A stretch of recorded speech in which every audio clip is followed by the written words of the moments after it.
वैसे भी विंटर्स में देखते हैं कि नज़ला ज़ुकाम आम होता है, और ये भी उसी तरीके का एक वायरस है जो नज़ला ज़ुकाम कॉज करता है, और यूजुअली सेल्फ लिमिटिंग होता है, यानी कि 5-7 दिन में ऑटोमेटिकली विद सिम्टोमेटिक ट्रीटमेंट जो है ये सबसाइड होता है। लेकिन हाँ, एहतियात बरतने की काफ़ी ज़रूरत है, क्योंकि इम्पॉर्टेंट ये नहीं है कि आप रूम टेम्परेचर कितना मेंटेन करें, जो आपके लिए कंफर्ट लेवल है वो आप मेंटेन कीजिए, लेकिन वेंटिलेशन आप प्रॉपर रखिए, ताकि ये जो एब्नॉक्शियस गैसेस अंदर एक्यूमुलेट हो सकते हैं, जो हमारे लिए जानलेवा साबित हो सकते हैं, वो अंदर एक्यूमुलेट ना हो। आप देख रहे हैं न्यूज़ इनसाइडर का सोशल मीडिया प्लेटफॉर्म, और मैं हूं मोहम्मद हनीफ खान। नाजरीन, आज हम बात करते हैं दो मुद्दे हमारे पास। एक तो जो वायरस है HMVP, उसके बारे में हम बात करेंगे, और थोड़ा सा जो कल एक यहाँ पर माजरा हुआ था, जो सफोकेशन की वजह से 5 लोग मर गए, इस सब पर बात करने के लिए हमारे साथ डॉक्टर नवीद है, हेड ऑफ़ द डिपार्टमेंट है CDO हॉस्पिटल के। सर, पहले हम थोड़ा सा बात करेंगे जो ये वायरस जो ब्रेक हुआ है, और कर्नाटका में बताया जाता है 2 केसेस रिपोर्ट हुए हैं, तो क्या कहेंगे? देखिए, ये जो वायरस है ह्यूमन मेटानिमो वायरस, ये कोई नया वायरस नहीं है, ये ऑलरेडी ये वायरस जाना हुआ वायरस है, एक RNA वायरस है, और इसके जो केसेस इस टाइम हम देख रहे हैं कि चाइना में काफ़ी पाए गए हैं। लेकिन ये भी एक रेस्पिरेटरी वायरस है, जैसे आमतौर पे हम देखते हैं कि हम विंटर में नज़ला ज़ुकाम होता रहता है, और आमतौर पे हम देखते हैं कि जो ये नज़ला ज़ुकाम विंटर्स में जो ये वायरस की वजह से ही होता है। इसमें डिफरेंट वायरसेस इम्प्लिकेटेड है, वो कोविड हो, वो इन्फ्लुएंजा वायरस हो, पैरा इन्फ्लुएंजा वायरस हो, RSV हो, या बाकी भी काफ़ी रेस्पिरेटरी वायरसेस है। तो ये भी उन्हीं में से एक वायरस है जो सिंपल हमारा मेजॉरिटी ऑफ द केसेस जो है उनमें यही खांसी, नज़ला, ज़ुकाम,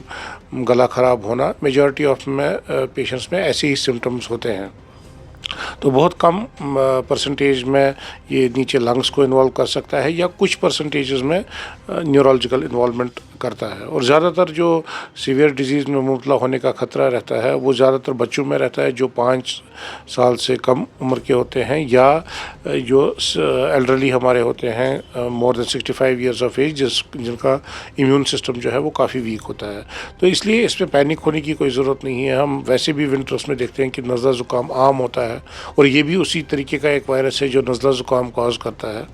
और यूजुअली सेल्फ लिमिटिंग होता है, यानी कि 5-7 दिन में ऑटोमेटिकली विद सिम्टोमेटिक ट्रीटमेंट जो है ये सबसाइड होता है। लेकिन हाँ, एहतियात बरतने की काफ़ी ज़रूरत है, क्योंकि ये क्योंकि इन्फेक्टिव वायरस है और इसमें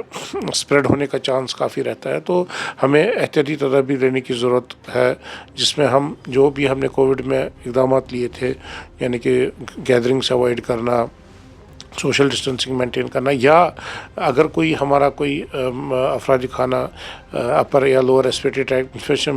में मुबतला होता है, उसको हम आइसोलेट करें, ताकि जो एक इन्फेक्शन की एक चेन बन जाती है उस चेन को हम ब्रेक करें, ताकि अगर कोई इन्फेक्शन, वो ये वायरस हो या कोई और वायरस हो, क्योंकि हम अक्सर देखते हैं कि आज विंटर्स में एक फैमिली मेम्बर इन्फेक्ट होता है तो 10-15 दिन में पूरी फैमिली इन्फेक्ट हो जाती है। तो हमें ये प्रिकॉशनरी मेजर्स, ये हम नॉर्म हमें बनाना चाहिए कि अगर कोई भी इन्फेक्ट हो रहा है अपर या लोअर रेस्पिरेटरी ट्रैक्ट इन्फेक्शन में, उसको हम आइसोलेट करें। आइसोलेशन से हम ये चेन जो इन्फेक्शन की है वो ब्रेक कर सकते हैं, और जो एक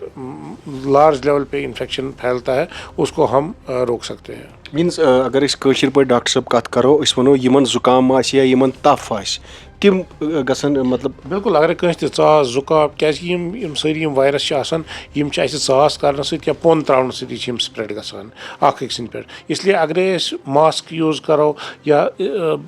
कफ एटिकेट्स ये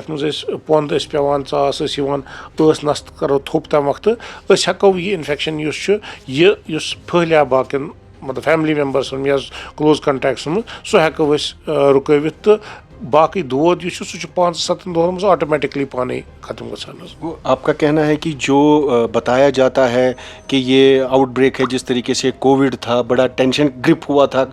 यहाँ कश्मीर में या पूरे इंडिया की अगर हम बात करें, उस चीज़ और ये चीज़ जो है शायद आपका कहने का मतलब है बहुत डिफरेंट है। देखिए, कोविड एक ऐसी एंटिटी थी जो उस टाइम हमारा बिल्कुल नया वायरस था। हमें पता ही नहीं था कि ये क्या कॉज करेगा, इसके इम्प्लीकेशंस क्या होंगे, कितनी सीवियरिटी डिजीज़ की होगी। तो ये वन नया वायरस था, इसलिए it was an unpredictable thing and nobody, किसी को पता ही नहीं था इसका ट्रीटमेंट क्या है, क्या क्या सीरियस इम्प्लीकेशंस ये कॉज कर सकता है। लेकिन ये जो वायरस है ये ऑलरेडी हमारी कम्युनिटी में रह चुका है, इसलिए हमें पता है कि ये क्या क्या कॉज कर सकता है, रेस्पिरेटरी ट्रैक इन्फेक्शन कॉज कर सकता है। हालांकि हाँ, हमारे पास इसका कोई डेफिनेटिव एंटीवायरल या कोई ट्रीटमेंट अवेलेबल नहीं है, लेकिन ये है कि हम आइडिया है कि ये ज़्यादा सीवियरिटी की डिजीज़ कॉज नहीं करता है। ज़ुकाम खांसी होती है या बहुत माइनर केसेस में सीवियरिटी इंक्रीज़ हो सकती है, तो इसलिए पैनिक होने की कोई ज़रूरत नहीं है।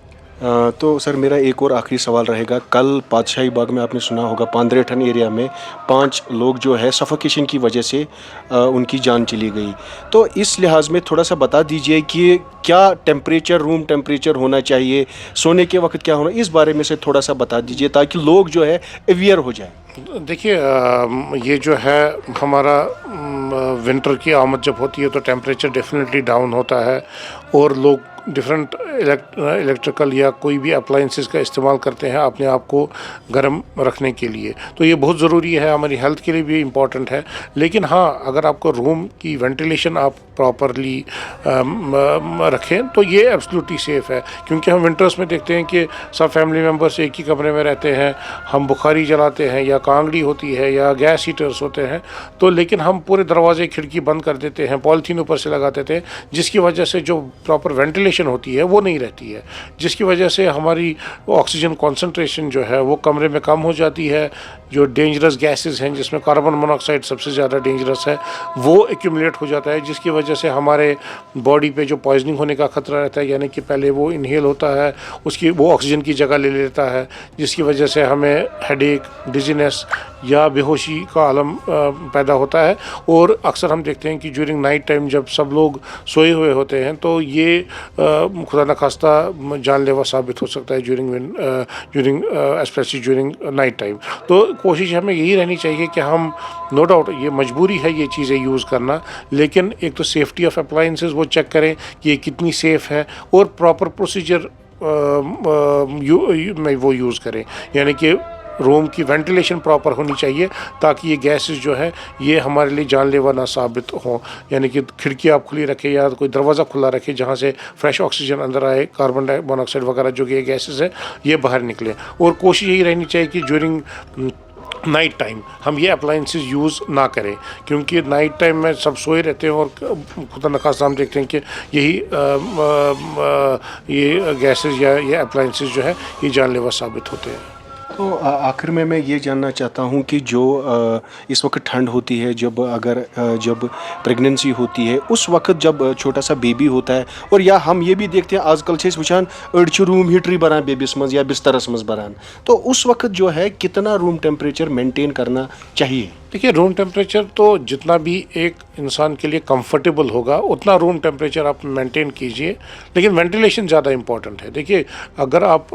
रूम हीटर अंदर से रखेंगे या इवन बच्चे को हम अंदर हम देखते हैं कि फेरन वगैरह में अंदर रखते हैं बच्चों को, या कांगड़ी साथ में होती है या ऐसी,